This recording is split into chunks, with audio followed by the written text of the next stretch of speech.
MNREGA act का नया कानून वापस लो, यह आवाज़ इस समय मजदूर बुलंद कर रहे हैं सीतापुर के कलेक्ट्रेट परिसर में। आप देख सकते हैं मेरे ठीक पीछे ये जिलाधिकारी कार्यालय है, उसके बाहर बड़े पैमाने पर मनरेगा के मजदूर यहाँ पर नारेबाजी कर रहे हैं और उनकी अगुवाई कर रही हैं संगठित मजदूर संगठन की नेत्री ऋचा सिंह। तो ज़रा पीछे दिखाएंगे, कैमरामैन से कहेंगे दिखाएं कि कितनी तादाद में मनरेगा के मज़दूर आए हुए हैं। ख़ास बात यह है कि इसमें ज़्यादातर महिला मज़दूर हैं, उनकी संख्या काफ़ी तादाद है और वो आवाज़ बुलंद करती हुई नज़र आ रही हैं और वो एक ही मांग कर रही हैं को बदलो और इनके हित की बात करो। दूसरी तरफ मैं दिखाऊंगा कि जिलाधिकारी कार्यालय के बाहर इस समय ऋचा सिंह जो है ज्ञापन सौंप रही हैं ऊपर दिखाते हुए, और वहां पर नायब तहसीलदार ज्ञापन लेने पहुंचे। कोई भी जिला स्तरीय अधिकारी यहां पर नहीं है, सिर्फ जो है नायब तहसीलदार ने ज्ञापन लिया है और इस समय गांधी जी का स्वरूप बना करके मज़दूर दो आपको खड़े नज़र आ रहे हैं, हाथों में लाठियां हैं और गांधी जी जिस तरीके से जिस पहनावे में रहते थे धोती में, वो प्रतीकात्मक है, यानी कि जो मनरेगा का नाम था उसी नाम को रखा जाए और मज़दूरों का नहीं लगता है कि उनका हित नए एक्ट में है। यही कारण है कि सीतापुर में बड़े पैमाने पर मनरेगा के मज़दूर सड़कों पर उतर करके और फिर कलेक्ट्रेट परिसर यानी जिलाधिकारी कार्यालय पहुंचकर अपनी आवाज़ को बुलंद कर रहे हैं। जिलाधिकारी कार्यालय के बाहर ये प्रदर्शन चल रहा है। आप सोच सकते हैं कि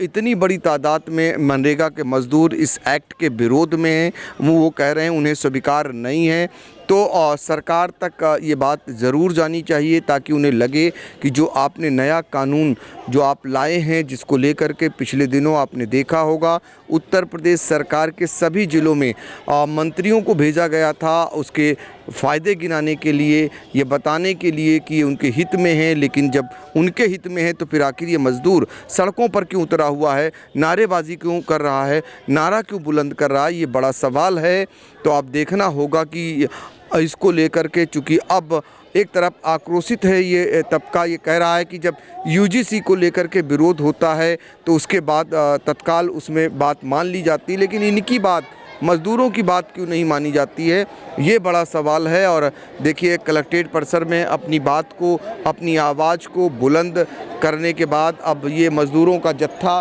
फिर से एक बार रवाना होगा और ये जिलाधिकारी कार्यालय परिसर पहुंचकर इस तरीके का इतना बड़ा प्रदर्शन अरसे बाद शायद आपको देखने को मिलेगा, क्योंकि किसी राजनीतिक पार्टी की ओर से इस तरीके का प्रदर्शन नहीं किया जाता है। और यहाँ पर जो है मज़दूरों का ये प्रदर्शन ज़रूर देखने को मिला है और सिर पर काली पट्टी बांधकर, सिर पर तसला रख करके और तख्तियाँ लेकर के ये विरोध जता रहे हैं, अपनी आवाज़ को बुलंद कर रहे हैं। और फिर से एक बार देखिए अब ये जो है इधर से गेट खुल गया है, ये जा रहे हैं सारे विकास भवन के बाहर धरना स्थल है, वहाँ पर धरना स्थल पर जा कर के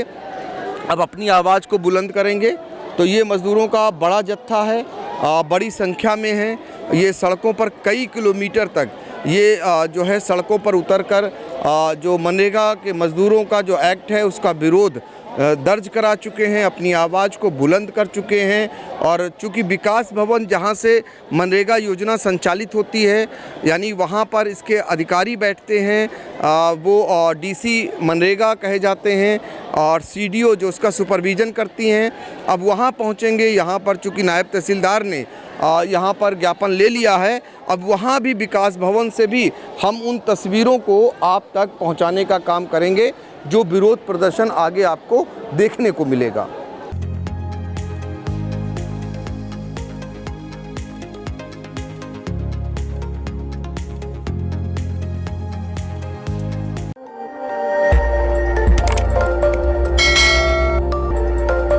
खबर आपकी, नजर हमारी। देखते रहिए आई इंडिया।